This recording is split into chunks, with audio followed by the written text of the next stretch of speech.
আমাদের পরবর্তী যেটা ছিল কিছু টার্মস ছিল, গুরুত্বপূর্ণ কিছু বিজনেস টার্ম ছিল। প্রথমে বলা হচ্ছে buying house. Buying house basically তারা হচ্ছে একটা মিডলম্যান হিসেবে কাজ করে, যেমন যারা বাইরে থেকে আমদানি করতে চায় তারা বেসিক্যালি বাইরের দেশ থেকে প্রোডাক্টগুলো নিয়ে এসে আমদানিকারকের হাতে পণ্যগুলো তুলে দেয়, তাদের বলা হয় বাইং হাউস। তো বাইং হাউস যদি ফর্মাল কোনো ডেফিনেশন যদি আমরা বলতে যাই তাহলে বলা হবে আমদানিকারকের পক্ষ হতে, বলতে হচ্ছে আমদানিকারকের পক্ষ থেকে যখন অন্য বিদেশ থেকে বা অন্য কোনো দেশ থেকে যখন পণ্য এনে আমদানিকারকের হাতে পণ্য তুলে দেওয়া হয় তখন তাকে বলা হয় বাইং হাউস। এবার আমরা দেখব স্টক এক্সচেঞ্জ। স্টক এক্সচেঞ্জ বাংলাদেশে যেটা আছে সেটা হচ্ছে Bangladesh securities and stock exchange. তার মানে স্টক এক্সচেঞ্জের মেন কাজ হচ্ছে বাংলাদেশের যতগুলা তালিকাভুক্ত কোম্পানি আছে সেগুলার প্রাথমিক এবং মাধ্যমিক বাজারে যত রকম শেয়ার ক্রয় বিক্রয় কার্যাদি আছে সেসব কিছু নিয়ন্ত্রণ করা এবং পরিচালনা করার জন্য দায়িত্বপ্রাপ্ত সংগঠনের নাম হচ্ছে স্টক এক্সচেঞ্জ।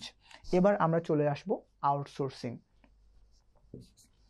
আউটসোর্সিং শব্দটার মধ্যে দুইটা পার্ট আছে, প্রথমটা হচ্ছে আউট, এরপরটা হচ্ছে সোর্সিং। সোর্সিং মানে হচ্ছে বিভিন্ন উৎস সংগ্রহ করা এবং আউট মানে হচ্ছে বাইরে। তার মানে আউটসোর্সিং মানে হচ্ছে বাইরের কোনো উৎস থেকে কার্যাদি সম্পন্ন করিয়ে নেওয়া।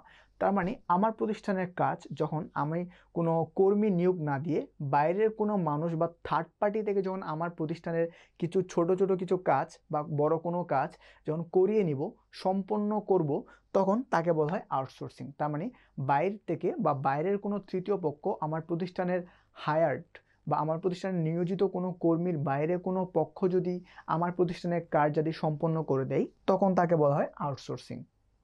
এবার আমরা দেখব কল সেন্টার।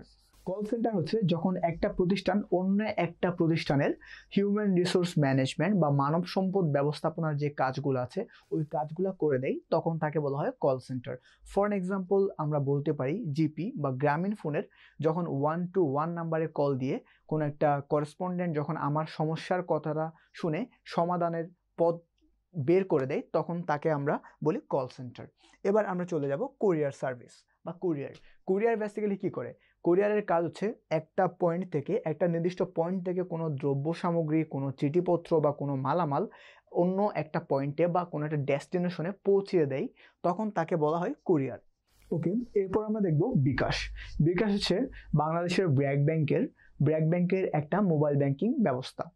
বিকাশ হচ্ছে বিকাশের সেবা গ্রহণের জন্য একটা জরুরি নাম্বার আছে, সেটা হচ্ছে 247-247 এবং বিকাশ ট্রানজ্যাকশনের জন্য একটা গোপন পিন নাম্বার দেওয়া হয়। ওই গোপন পিন নাম্বার ব্যবহার করে বাংলাদেশে যতগুলা বিকাশের এজেন্ট আছে তাদের কাছ থেকে আর্থিক লেনদেন সম্পন্ন করা যায়।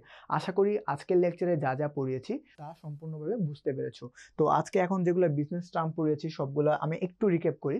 প্রথমে ছিল বাইং হাউস, যারা মধ্যস্থতাকারী হিসেবে কাজ করে প্রধানত আমদানি করার সময়ে।